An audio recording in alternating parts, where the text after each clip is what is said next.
बिस्मिल्लाहिर्रहमानिर्रहीम। अस्सलाम वालेकुम।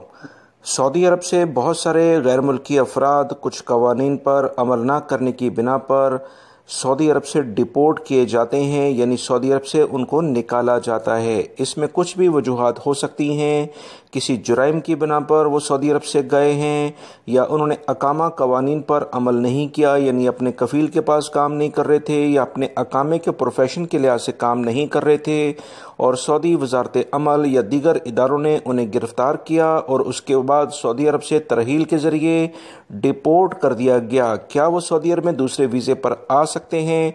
बहुत सारे सऊदी कफ़ीलों ने और गैर मुल्की अफराद ने इस बारे में सवाल किए।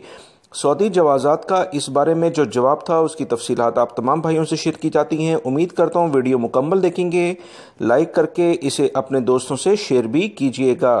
तफसीलात जवाज़ात की जानिब से जो आई हैं कि वो तमाम गैर मुल्की अफराद जो कि सऊदी अरब से पहले डिपोर्ट होते थे, तो वो 3 से 4 साल या 5 साल के बाद सऊदी अरब में दूसरे वर्क वीज़े पर आ सकते थे।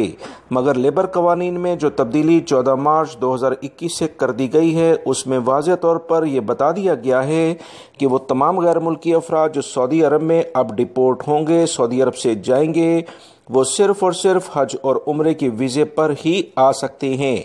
इसके अलावा किसी भी वर्क वीज़े पर वो सऊदी अरब में नहीं आ सकते। ताहियात उन पर इस वर्क वीज़े के लिहाज से पाबंदी लगा दी गई है। अब कोई भी गैर मुल्की फ़र्द अगर सऊदी अरब से डिपोर्ट होगा तो याद रखें दोस्तों, वो किसी भी दूसरे काम के वीज़े पर नहीं आ सकता। लिहाजा सऊदी अरब में कवानीन का एहतराम करें।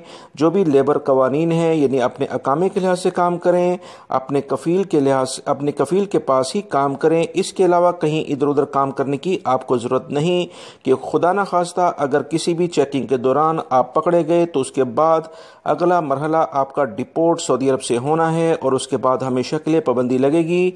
लिहाजा एहतियाती तदाबीर पर अमल करें। उम्मीद करता हूँ ये मालूमात आपके काम आएंगी। वीडियो लाइक और शेयर भी कीजिएगा। अस्सलाम वालेकुम।